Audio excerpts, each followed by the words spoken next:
Now here's how we're going to approach going over these individual controls that we'll use to actually adjust our image. We have these sections up here as we reviewed in a previous lesson. We have light, we have color, we have detail, we have geometry, and we have local adjustments, and then we have the watermark and effects area. And then of course we have presets, which we'll get to later. What I want to do is go into this light section first, and I'm going to take each individual adjustment panel here and we'll go over it individually.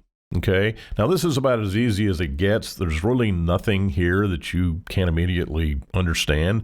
But I want to show you one thing here. See this little question mark? If you click on that, you get kind of a little mini tutorial down here. It kind of explains to you what it is or what these things do. But it's pretty simple. You're adjusting the exposure. So we go left to go dark and we go right to go light. And it's really that simple. Now, with every single one of the adjustment that you see, where there's a little white dot, you just double click on it and it goes back to 0. It goes back to its original default setting, which is a real convenience, okay? So this is exposure compensation. Very, very easy in DxO Photolab.